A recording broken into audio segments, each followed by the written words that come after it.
பாஜகங்கிறது சமூக நீதிக்கு சமக்குழி தோண்டுகிற கட்சி.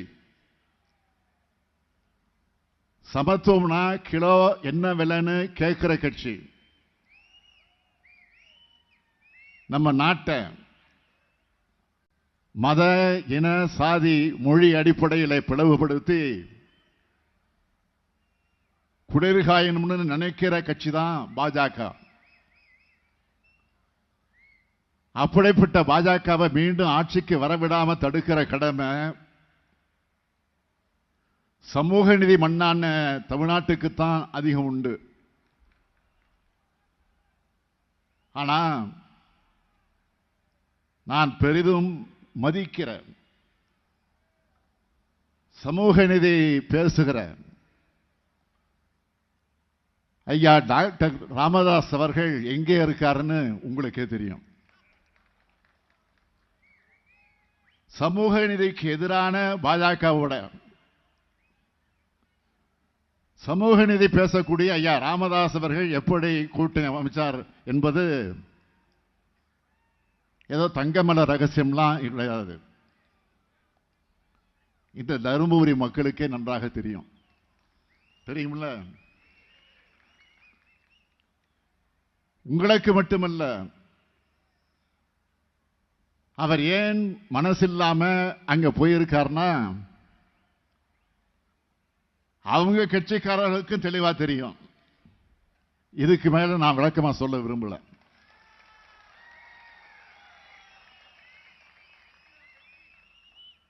நம்மளை பொறுத்தவரை ஒன்றிய அரசு சாதிவாரி கணக்கெடுப்பு நடத்தணும்.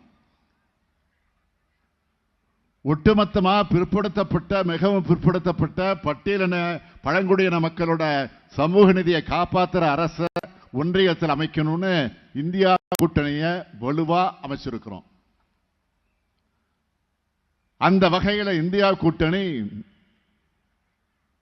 மக்களின் நலனுக்காக மக்களுக்காகவே பாடுபடும் கட்சிகளின் கூட்டணியா கம்பீரமா உங்களுக்காக களத்தில் போராடும்.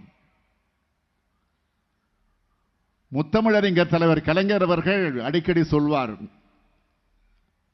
எனக்கென்று சாதி பெருமை கிடையாது,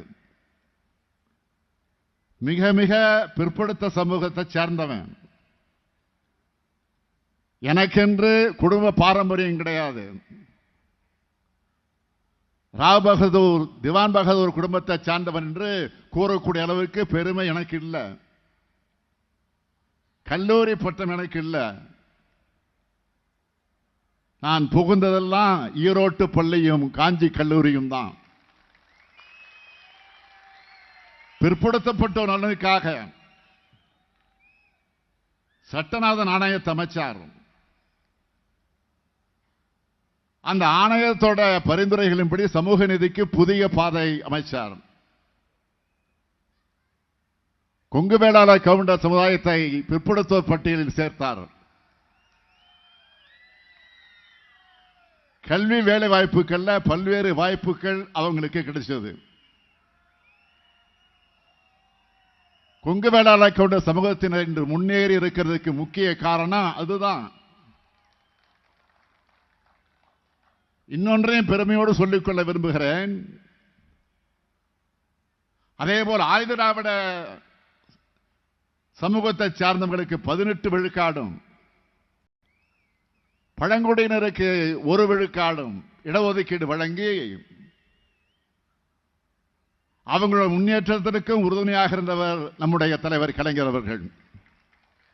நம்முடைய திராவிட மாடல் அரசுதான் புரட்சியாளர் அம்பேத்கர் பிறந்த நாள சமத்துவ நாளா அறிவிச்சோம்.